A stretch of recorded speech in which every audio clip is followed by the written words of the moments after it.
Мына қорқынышты көрініске қараңыз. Мұнда өсімдіктердің тікенектерінде ұсақ жануарлардың өліктері ілініп тұрғанын байқауға болады. Бұндай жауыздықтың артында қандай қорқынышты құбыжық тұр екен.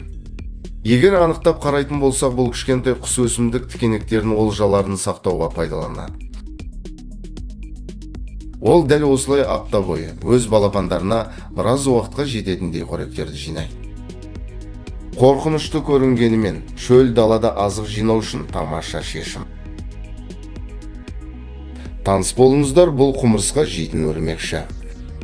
Және оның өз қорегін аулау әдісі сізді таң қалдырады. Ол құмырсқалар арасында жүріп тәуекелге барады, себебі оны анықтаса оны өлтіреді.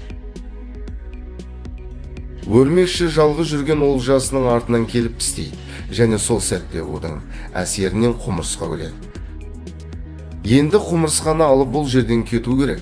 Ол үшін өрмекші өлі құмырсқаның астына кіріп, өзін барынша жасырады. Өзінің қулығының арқасында жұмыс істеп жүрген құмырсқаның кейпіне еніп, күдік тудырмастай етіп олардың алдынан айналып өтеді.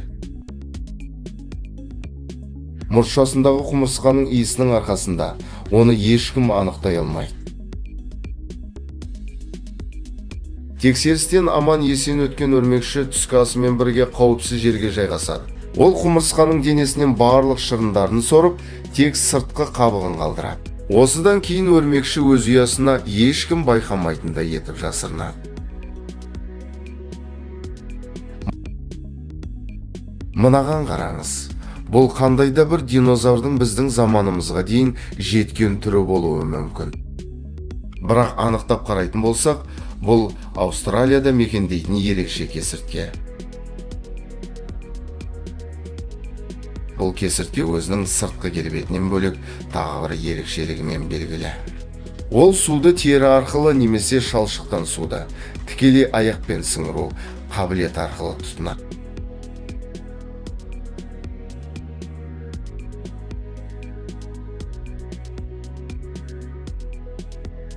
Қолтырауындар Аустралияның басты жыртқыштары болғанына қарамастан, олардың да жаулары бар. Ол қан сорғыш шыбындар. Ол өзінің олжасынан мың есе кіші. Шыбын қолтырауының терісінен әлсіз жерін тауып, оның қанын тойғанша сорады. Қорқынышты қолтырауын болса да, кішкентай жәндіктермен күресуіне тура келеді. Және оның оларға қарсы күресетін әдісі бар. Ол дәл осылай балшықтың көмегімен шыбындар қан сора алмайтындай етіп қорғанады.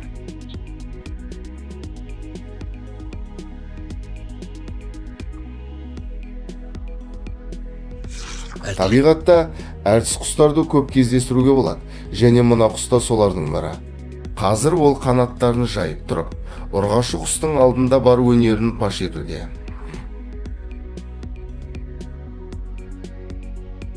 Алайда бұл жерде бір мәселе туындады. Бұның алдында тұрған ұрғаш емес, ол өзі сияқты еркек құс.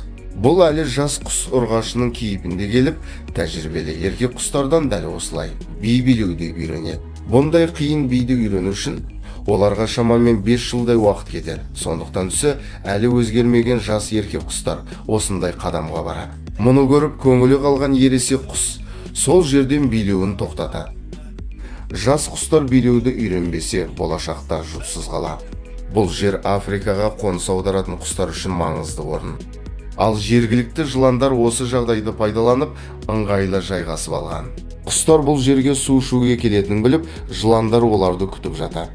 Ең қорқыныштысы, көптеген жыландар қозғалмайынша көрінбейді. Олардың бүркемеленуі жоғары деңгейде. Көзге анық көрінетін сарғыш жыландарда бұл жерде құр қалмайды. Оларды өз мүмкіндіктерін пайдаланып, құстарды аулайды.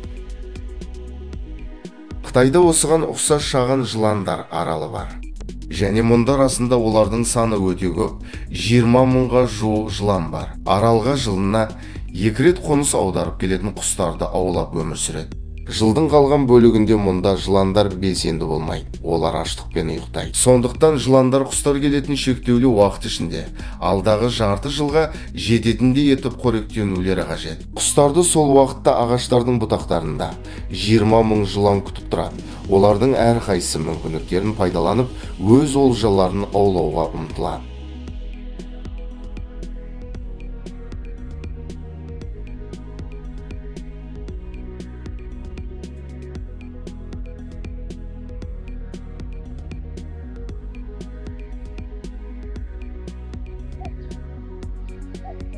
Көкек басқа құстың ұясына жұмыртқасын салып үлгерді. Және көкектің балапаны басқа жұмыртқаларға қарағанда ерте жарып шықты. Мына құстың тауып келген қорегінің бәрін көкектің балапаны жеуде. Арада бірнеше сағат өткен соң құстың өз балапандары да жұмыртқадан шықты.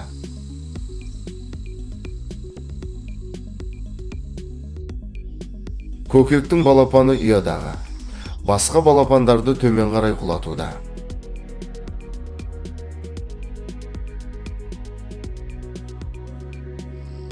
Ұяда жалғыз өзі қалғанша, бұл жауыз өз ісін жалғастыра береді.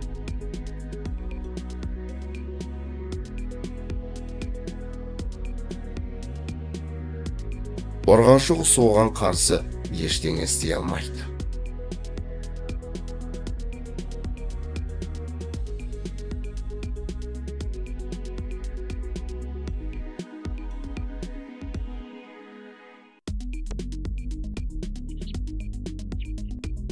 Көкектің балапаны жалғыз өзі қалғанша, ұядан бәрін құлатып өлтіреді.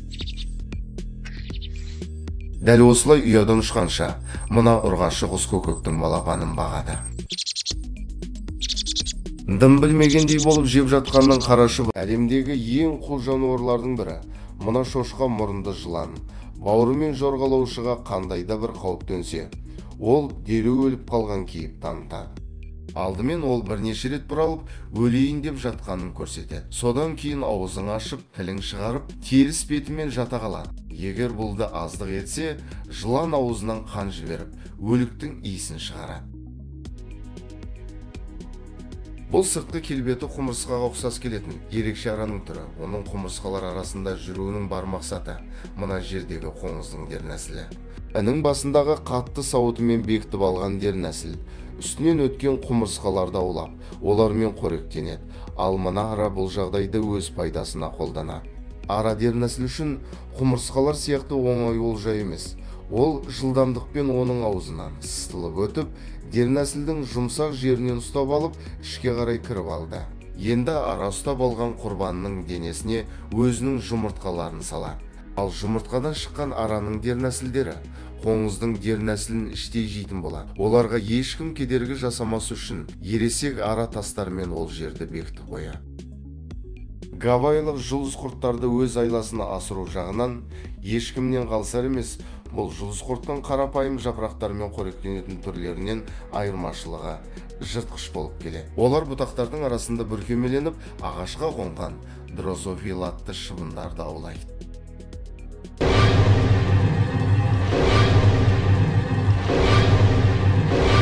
Бұл жыртқыш аллигатор тасбақа. Ол үлкен әрі өте баяу қозғалатын болғандықтан, балықтарды өздігінен аулай алмайды, бірақ оның артық қозғалыссыз өз қоректеріне қол жеткізетін керемет әдісі бар. Су астында жақтарын қатты ашады, және оның тілінің пішіні құртқа ұқсас келеді. Балықтар оны жыбырлап жатқан құрт деп ойлап, тасбақаның құрбанына айналады. Жануарлар әлемінде ең айлакер тіршілік иесі деп мына еліктегі сегізаяқты айтсақ болады. Бұл сегізай өзінің сыртқы түсін өзгертуден бөлек дене пішінін басқа жануарлар сияқты етіп келтіре алады. Мысалға, оған қандайда бір қауіп төнген жағдайда аяқтарымен мына улы жыланның қимылын жасап, жауларынан қорғанады. Сегізай олардың дене пішінін келтіруден бөлек балықтардың қимыл қозғалысына дейін еліктейді. Қазіргі таңда бұл сегізаяқ 15 түрлі жануарларды еліктей алатыны белгілі. Келесі таныс болатын тіршілік иесі бұл қанішер қандала. Ол өз құрбанына айналған құмырсқалардың қанын сорып, одан кейін олардың сыртқы қабықтарын өз үстіне жинайды. Жиналған құмырсқалардың өліктері қандалаға олардың иісін береді. Соның арқасында ол құмырсқалардың илеуіне кіріп, оларды аяусыз жейтін болады. Өкінішке орай құмырсқалар оған қарсы ештеңе істей алмайды. Қандай жануарлар ешқашан аш қалмайды десеңіздер, Амазонка өзенінің маңында тіршілік ететін ара тотықұстары. Себебі олардың ас мәзірінде топырақ бар. Қаншалықты біртүрлі естілсе де, әлемде шын мәнінде топырақ жейтін жануарлар кездеседі. Құстардың көптеген түрлері бұл жердегі қолайлы орындар үшін күреседі. Бәсекелестік жоғары. Ал жыртқыштар тотықұстардың бұлай жиналғанын пайдаланып оларға аңшылық жасайды. Сондықтан қандайда бір қауіптің белгісі бола қалса, олар дереу сол жерден ұша жөнеледі. Алайда олар әрқашан қайта айналып келеді, немесе ұқсас басқа орын іздейді.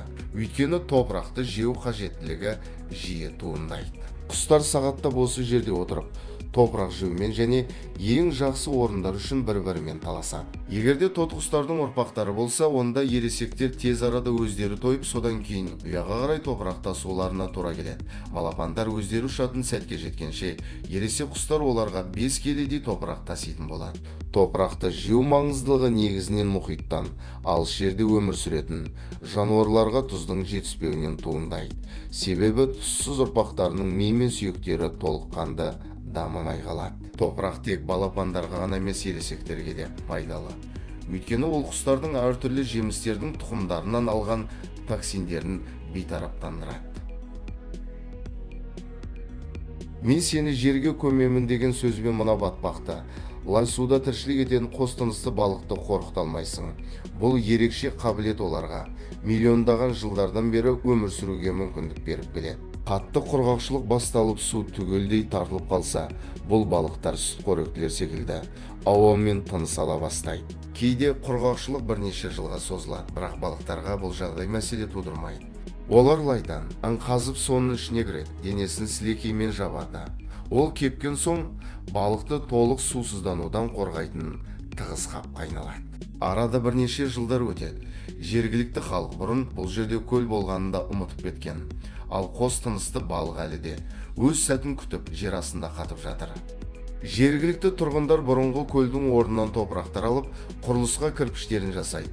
Адамдар олардың ішінде тірі балықтар бар екенін білмейді. Ғимарат тұрғызылып біткен соң ұзақ күткен жаңбырда жауады. Сол ылғал қос тынысты балықтарға жетіп, оларды оятып жібереді. Содан кейін балықтар қабырғадан секіріп сыртқа қарай шығады.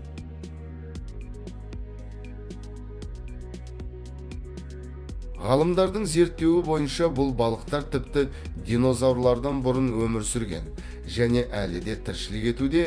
Енді олардың неге бәрінен ұзақ өмір сүргені түсінікті. Бұл ұрғашы алтын көз қоңыз өз жұмыртқаларын өсімдіктерге салады. Бірақ бір мәселе бар.